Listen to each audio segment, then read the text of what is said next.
Welcome back to Crawford-Clark Close-Up and our James Bond retrospective. Before we close out Timothy Dalton's far too brief time as James Bond number 4, it's time for us to share our personal favourite 5 moments from The Living Daylights and Licence to Kill. I'll be the first to say that one of my biggest regrets of the Bond series is not being able to enjoy a third or even fourth film with Dalton in the lead role, as I believe he's the strongest actor to have played Bond and really encapsulates the assets of Fleming's protagonist. As always, this is our subjective opinion. Please let us know your favourite Dalton Bond moments in the comments below, and let us know if, like us, Dalton is your favourite 007 to date.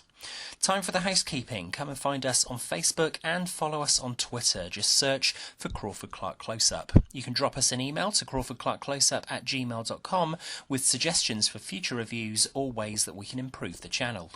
Most importantly, don't forget to click subscribe at the top of the page to ensure you get notified of all the new reviews as soon as they're uploaded. We start at number 5 with Bond preparing to assassinate the sniper with Saunders in The Living Daylights. This is the first full dialogue scene with Dalton as Bond, and it brilliantly showcases Dalton's 007 and his precision to his craft.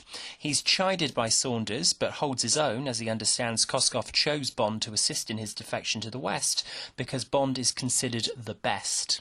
All moments between Saunders and Bond are terrific. At number 4, it's Bond's reaction to discovering Della and Felix's bodies at the Leiters' home the morning after their wedding in Licence to Kill. The anguished cry of Della from Bond and the guilt on Bond's face for not trying to protect the Leiters from this situation is etched on Bond's face, and Dalton plays the scene perfectly. It's the catalyst for the remainder of Bond's personal vendetta to avenge the Leiters. In third place, we have another of Bond's reactions. This time it's to the sudden death of Saunders, crushed between the panes of glass in the doors at the cafe at Prater Park in Daylights. Bond had just started to build up a rapport with Saunders before his untimely demise, as Dalton's Bond is incensed to the point that he ends up inadvertently pointing his gun directly at an unsuspecting child at the fair. Once again, we see the ruthless aspect of Fleming's protagonist coming out on screen, and it's another superb scene to deconstruct from the Dalton era. The top 2 places, as with the entirety of this top 5 in particular, really showcase the versatility and dynamism of Dalton as a character actor. At number 2, we have Bond holding Pushkin to gunpoint in The Living Daylights. I regard this as one of the key moments in the Bond film series, as we see the determination from Bond to carry out his orders, and we see just how committed he is to see the mission through, to the point that he would kill a man who he once considered a strong ally. Dalton is on fire in this sequence, and he and John Rhys-Davies play off each other brilliantly.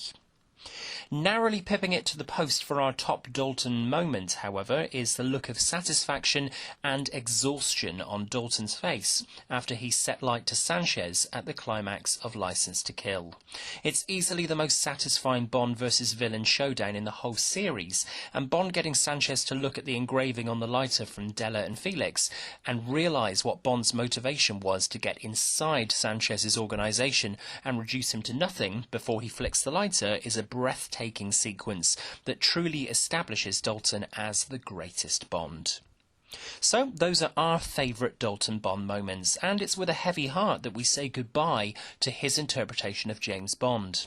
You'll be able to check out our top 5 for each successive Bond actor all the way up to present incumbent Daniel Craig before the end of our James Bond retrospective, so we still have Pierce Brosnan and Daniel Craig's greatest Bond moments to come.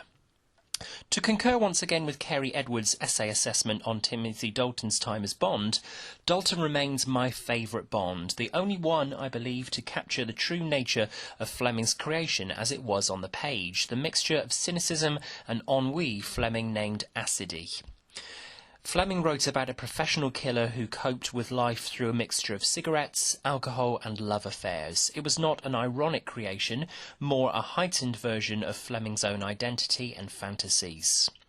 For now, what are your thoughts on our picks for the Dalton era? Let us know your top Dalton Bond moments in the comments below, and don't forget to subscribe to Crawford-Clark Close-Up.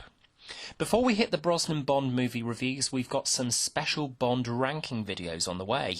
We'll be counting down our favourite gun barrel sequences of Bond and the James Bond pre-titles. Look out for those soon. Until then, thanks for watching, and until next time, that's a wrap.